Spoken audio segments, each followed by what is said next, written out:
इतिहास के पन्ने समझदारों ने लिखे, पागलों ने लिखा है। और इन्हीं पागलों में से एक जिसने पूरी दुनिया जीतने का सपना देखा था, आज वो अपनी मौत के सबसे करीब है। Hello guys, welcome to episode 3 of Alexander the great son of god series, जहां हमने पिछले एपिसोड्स में देखा था कि द ग्रेट अब आगे अलेक्जेंडर द ग्रेट अपनी आर्मी के साथ रिवर ग्रानुकस पहुंचते हैं, जहां वो अपने लाइफ का पहला और सबसे इंपॉर्टेंट बैटल लड़ते हैं। वो पहुंचते ही पर्शियन के साथ युद्ध शुरू कर देते हैं। सबसे पहले पर्शियन आर्मी का फॉर्मेशन तोड़ने के लिए शुरू में एक छोटा सा इन्फेंट्री भेजा जाता है, लेकिन जैसे ही ये इन्फेंट्री नदी के बीच में पहुंचती है, इनके ऊपर तीर और भालों से हमला कर दिया जाता है, क्योंकि पर्शियन आर्मी अपने एलिवेशन का पूरा फायदा उठाता है, जिसके कारण अलेक्जेंडर की सेना को काफी नुकसान झेलना पड़ता है। लेकिन तभी पर्शियन अपनी खुशी को ज्यादा देर संभाल नहीं पाते और अपने कैवलरी घोड़सवार को नदी में जाकर हमला करने का आदेश दे देते हैं, और यहीं से सब गुड़-गोबर हो जाता है। इधर अलेक्जेंडर जैसे ही देखता है कि पर्शियन आर्मी का फॉर्मेशन अब टूट चुका है, से हमला कर देते हैं। फिर उनके जनरल भी लेफ्ट साइड से हमला कर देते हैं। एक्चुअली ये अपने फ्लैंजाइट, जिनके पास 18 फुट लंबा भाला रहता है, उसको नदी पार कराने का समय खरीदने की कोशिश कर रहे हैं। और क्योंकि अलेक्जेंडर एक चमचमाता हुआ आर्मर पहनते हैं,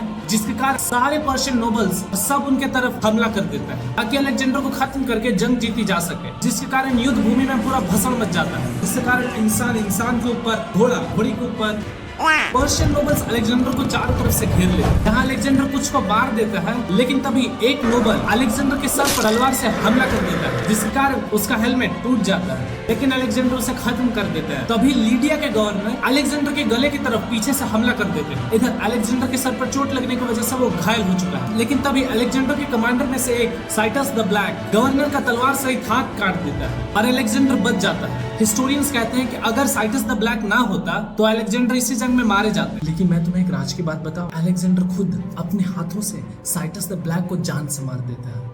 अगर तुम्हें भी जानना है कि दुनिया को जीतने वाला अपनी जान बचाने वाले के साथ ऐसा क्यों करेगा, तो फिलोरेक्स को जल्दी से फॉलो या सब्सक्राइब कर लो यार। हम लोग अगले एपिसोड में इसे भी कवर करेंगे। अब वापस स्टोरी में। इधर तब तक अलेक्जेंडर के फ्लैंजाइट नदी पार करके ऊपर आ जाते हैं, जिसके कारण पर्शियन आर्मी पे दबाव बढ़ने लगता है और पर्शियन आर्मी पूरी तरह से बिखर जाता है। और यहीं पर अलेक्जेंडर की आर्मी को अपर हैंड मिल जाता है और हालात तब बिगड़ जाते हैं जब पर्शियन आर्मी को पता चलता है कि उनके सारे नोबल्स या तो मारे गए हैं या तो भाग चुके हैं। उनके बीच में पैनिक मच जाता है और वो लोग बैटल ग्राउंड छोड़कर भागना शुरू कर देते हैं, और इस तरह से अलेक्जेंडर और उसकी सेना पर्शिया में अपना पहला जंग जीत जाता है और उन्हें काफी सारे लूट और खजाने मिलते हैं, जिसके कारण सब लोग बहुत खुश होते हैं। लेकिन ये खुशी ज्यादा देर टिकने वाली नहीं थी, क्योंकि अगले एपिसोड में हम देखेंगे कैसे पर्शिया के किंग ड्राइस द थर्ड अपनी अनडिफीटेड आर्मी के साथ, जो कि अलेक्जेंडर की सेना से 3 गुना ज्यादा बड़ी थी, वो अलेक्जेंडर को चारों तरफ से घेर लेते हैं। और तुम्हें भी जानना है कि इस बैटल में क्या होता है, तो फिर से बोलूंगा, फिलोरेक्स को फॉलो कर लो।